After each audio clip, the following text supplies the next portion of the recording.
Hello everyone! Happy Sunday! So another Sunday, another grocery shopping haul. Hindi na ako nag-video kanina. Nagpunta kami sa Walmart kasi tinatamad ako. So let's start na tayo. Paper towels, strawberries, cucumbers, tomatoes.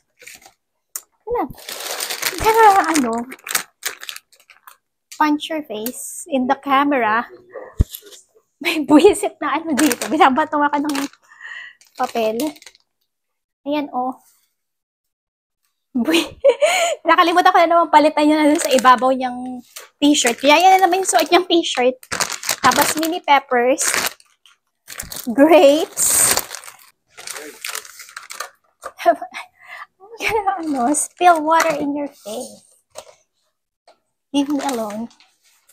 Chicken, and then beef, pork, celery sticks, avocado, green beans, carrots, mango, pasta, dark chocolate, tumbler, whole milk, parmesan cheese, 2 baso, mango coconut juice, coconut water, pesto, mustard, eyebrow pencil, pickles, olives, clamp, and then isa pang mango coconut juice, mini croissant, bananas, isa pang whole milk, dish soap, grapefruit, and then melon, pasta sauce, 2 pang coconut water, bacon, mozzarella cheese, 4 cheese alfredo, sparkling cider.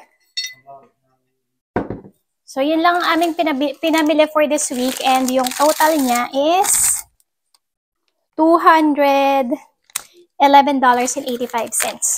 So, nakatipid kami ngayong week kasi nga, minamanage na namin yung aming mga meat na bibili at mga ulam para hindi masayang. So, at least, diba, naging siya, effective. So, tingnan natin ulit next week kung mas mababa siya dun sa $250. Merong new toy si Zeta yan, oh. Pinili na aking mother-in-law sa Goodwill. Kaya may pangalan ng ibang ng ibang baby. So, natutuwa dyan si Zeta. Siya, napakaganda kasi interactive. May matututunan talaga ang baby. Dali, go to your toy. Go to your new toy.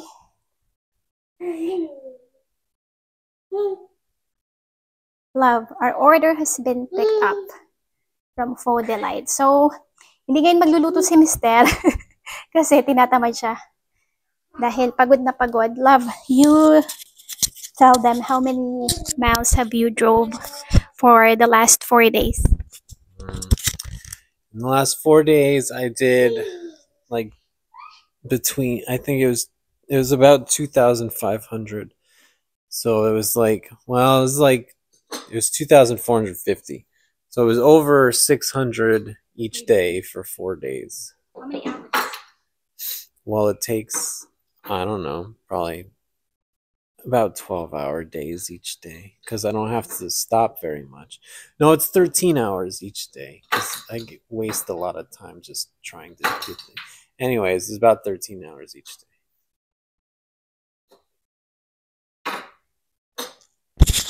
So, ayan, kaya tinatamad siyang magluto. Ayan si Zeta, naglalaro na siya ng kanyang new toy. Baby, count nga ikaw. Count. 1. Count na. Dali. Count. Oh, no. Baby. Habang hinihintay namin yung aming order, may tanong ako dito kay Mister. Love. My love. Wait, what? Do you think it is still, or is it worth it to marry a foreigner like me? Well, I am a foreigner because I'm here in the United States. So, what do you think? Is it worth it or not, based on your own experience?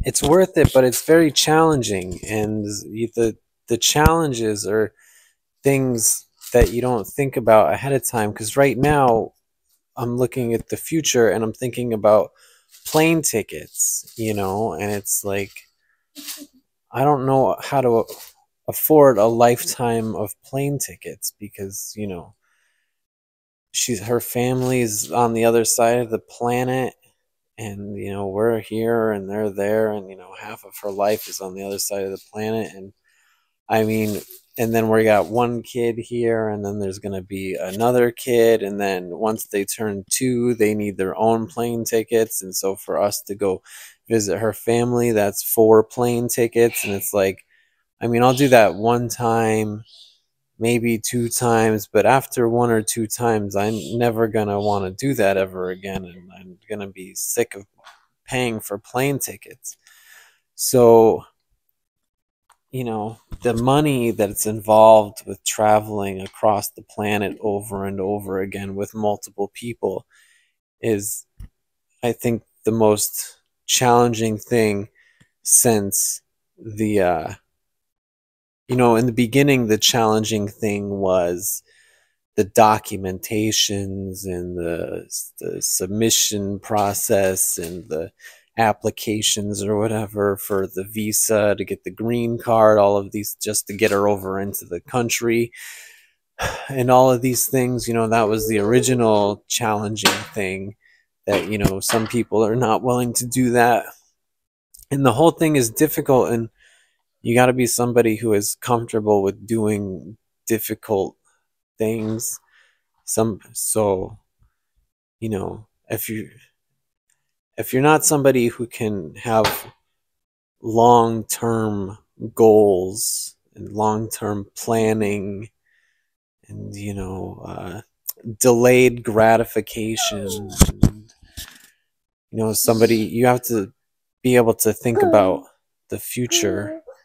And I never thought about all these plane tickets until lately. I've been thinking about the plane tickets more and more, because when it was just Zeta, I was like, you know, okay, so it's 3 plane tickets. That's still very expensive, but now it's going to be 4 plane tickets, which is just insane. And it's like, how are we going to, am I going to be spending all my money on plane tickets for the rest of my life? It's like, is that worth it?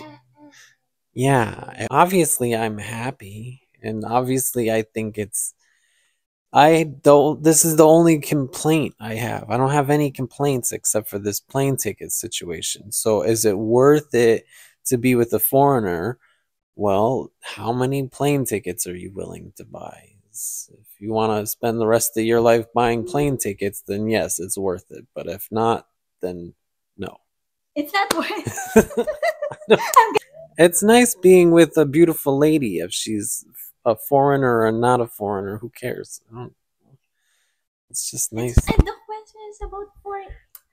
I don't consider her a foreigner. I am a foreigner. She's not a foreigner to me. She lives inside of my house. How much of a foreigner can she be if she lives inside of where I live? That's not a foreigner. That's your wife. Kasi nakakabwisit yung mga sagot niya. So yun ang kanyang worry nga, yung plane ticket. Kasi alam naman niya kung gaano ako ka-family oriented, ka-close sa aking family sa Pilipinas. So, yun, medyo yun yung aming challenge and struggle kasi sobrang mahal nga nun. And since siya lang yung nag-work ng full-time at ako naman part-time, hindi naman ganun kalaki yung kinikita ko. So, yun talaga yung aming challenge. But other than that, masaya naman yung aming family. And I think for me, kung ako ang tatanungin, kung worth it ba na magpakasal sa isang foreigner? Yes. Kasi lahat naman, regardless kung foreigner yan o hindi, magiging worth it lang yan kung nandun ka sa tamang tao na alam mong nirespeto ka, minamahal ka, at kaya kang ipaglaban. So, ayun. Paparating na yung aming order. Kasi nagugutom na rin kami. Nagkakatamaran magluto. Natamad na talaga si Mr. dahil nga pagod na siya. Yung si Zeta na subsob habang inaantay namin yung dada niya na i-pick up yung aming deliver. So, ito yung aming food na in-order. Thai food siya. Merong spring rolls. What is this, love? Fried wonton, pho, and pad thai. So, yung total niyan is na $68 plus yung tip. Yan lang siya. Tip? Yeah, 68. Including tip? That's including tip. You said plus tip. Yeah, plus. Ay, naku, maintindihan na. Ay, they would understand it lang. So, kakain na kami ng aming lunch. Ewan ko, parang dinner na din to. Hindi na siguro kami kakain ng dinner. So, ayun lang po for today's video. Maraming salamat po ulit sa pag-support sa aming YouTube channel. Yung shoutout siguro bukas na lang. Thank you so much again. And see you again on our next vlog. Bye! Baby, say bye-bye.